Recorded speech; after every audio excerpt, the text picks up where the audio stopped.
Comments పెట్టి నా మిత్రులారా మంచి కామెంట్స్ పెట్టండి. ఆనకొండ పోచమ్మ మల్లన్న సాగర్ భూములు ఇల్లు కోల్పోయిన ప్రజలకు ఇల్లు కట్టించడానికి 18 ఎకరాలు నిండిన యువతి యువకులను 250 గజాల ఫ్లాట్ డబ్బులు కూడా ఇచ్చారన్న. అది నిమ్మి మనం అదే చెప్పినాం. ఇచ్చిండ్లు డబ్బులు ఇచ్చిండ్లు 200 గజాలు 250 గజాలు ఇచ్చిండ్లు అన్న. తెలంగాణలో మరో ఉద్యమం స్టార్ట్ కావాలన్న. అయితే ఆ మిత్రులారా మీకు మంచి మీరు మనమంతా ఒక ర్యాలీ తీద్దాం హైడ్రాకి, అదేవిధంగా ఈ మూసి నిర్వాసిత ప్రాంత ప్రజల కోసం ఒక ర్యాలీ తీద్దాం హైదరాబాద్లో. మీరు ఆ ర్యాలీలో పాల్గొనే వాళ్ళు ఎవరైనా ఒక డేట్ నేను మెన్షన్ చేస్తా. మనం ఒక 5 కిలోమీటర్ల మేరకు వాళ్లకు బాధితులకు అండగా, ఎందుకంటే వాళ్ళు ధైర్యం కోల్పోతున్నారు. మా కోసం మాట్లాడే వాళ్ళు లేరా అనే ఒక ధైర్యం కోల్పోతున్నారు వాళ్ళు. ప్రతిపక్షం ఎంతసేపు మాట్లాడినా వాళ్ళు రాజకీయ కోణాల దృష్ట్యా చూస్తారు. కాబట్టి స్వచ్ఛందంగా మన తెలంగాణ ప్రొటెక్షన్ ఫోర్స్ తరపున హైడ్రా బాధితుల కోసం మూసి పరివాహక ప్రాంతంలో బాధ అనుభవిస్తున్న ప్రజల కోసం మనం ఒక శాంతియుత ర్యాలీని నిర్వహిస్తాం. ప్రజాస్వామ్య పద్ధతిలో రాజ్యాంగానికి లోబడి ఒక ర్యాలీ తీద్దాం. ఈ ర్యాలీ మరి ఈ దసరా ముందు చేద్దామా లేకపోతే దసరా తర్వాత చేద్దామా అనేది ఒకసారి మీరు ఎవరైనా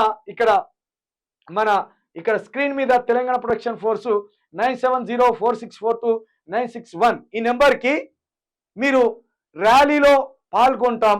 ఈ తెలంగాణ ప్రజల బాధ మా బాధ, వీళ్లకు అండగా ఉండేది మా బాధ్యత అని ఎవరైతే అనుకుంటారో, ఎవరైతే భావిస్తారో, మనమంతా కలిసి ఒక శాంతియుతమైన ర్యాలీని మనము ప్రభుత్వం మీద యుద్ధం చేయడం కంటే ప్రభుత్వం మీద తీవ్రతను పెంచుదాం. అన్యాయంగా వాళ్ళని ఇల్లు కూలగొట్టకండి అని శాంతియుతమైన దారిలో అంబేద్కర్ గారి విగ్రహం దగ్గరికి పోయి ఓ నమస్కారం పెట్టుకొని అక్కడి నుండి మనము మూసి పరివాహక ప్రాంత బాధితుల కోసం ఒక చిన్నపాటి కార్యక్రమం చేపడదాం. ఎవరైనా దీనికోసం కదిలి వస్తాం అనుకుంటే ఇక్కడ డీటెయిల్స్ పంపండి. కనీసం ఒక 1000 మందితోటి మనం ర్యాలీ తీయాలి. ఒక 1000 మందితోటి ర్యాలీ తీయాలి. హైదరాబాద్ను కాపాడుకుంటే సగం మొత్తం ఆదాయం హైదరాబాద్ ఉంటుంది. తెలంగాణ మొత్తానికి గుండెకాయ లాంటిది హైదరాబాద్. కాబట్టి తెలంగాణకు పెట్టుబడులు రాకుండా ఆగిపోతున్నాయి హైడ్రా వల్ల, ఇలాంటి గొడవల వల్ల.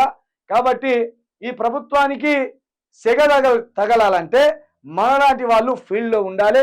తప్పకుండా మనం ఒక ర్యాలీ తీద్దాం. తెలంగాణ ప్రొటెక్షన్ ఫోర్స్ తరఫున ఒక భారీ ర్యాలీ 1000 మందితోటి తీద్దాం. ఈ ప్రభుత్వం మీద ఒత్తిడి పెంచుదాం. అది తప్పకుండా ఈ ర్యాలీలో తెలంగాణ యువత తమ వంతు బాధ్యతగా పాల్గొనాలని కోరుకుంటున్నా. తెలంగాణ ప్రొటెక్షన్ ఫోర్స్ తరఫున ఈ ర్యాలీ ఉండబోతుందని మరొకసారి మీకు తెలియజేస్తున్నా. ర్యాలీలో పాల్గొంటే అరెస్ట్ చేస్తే బయటికి ఎవరు తెస్తారు ప్రవీణ్ అన్న? మనమే తెస్తాం. గంత భయం ఎందుకు అనిల్ యాదవ్? ఏం జైలు వేస్తారా? ఒక్కొక్కడు మర్డర్ చేసినోడు వస్తాను 3 నెలల్లో చేసుకొని అరెస్ట్ చేస్తే చేసుకొని భయం ఏంది భయ్? అరెస్ట్ చేస్తే కానీ ఇంట్లో కూర్చుంటే తెలంగాణ వచ్చేదా? ఇంకా అప్పుడు ఎంత రాక్షసుల పాలన ఉన్నావు? చేసుకొని ఎవరు అరెస్ట్ చేసుకుంటో చేసుకొని మనం అవసరమైతే ఒక రాజ్యాంగం చేతిలో పట్టుకుంటాం. మనం ఎవరిని కొట్టడానికో చంపడానికో పోతలేం.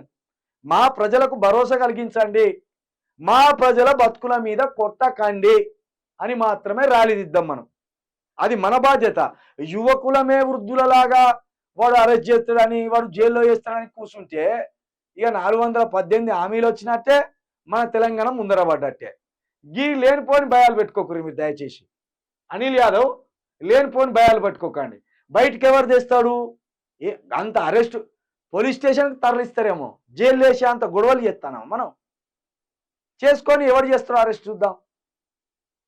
ధైర్యం ఉన్నోడే రారి, ఇట్లా పిరికి స్వభావం ఉన్నోడు ఎవరు రాకురు.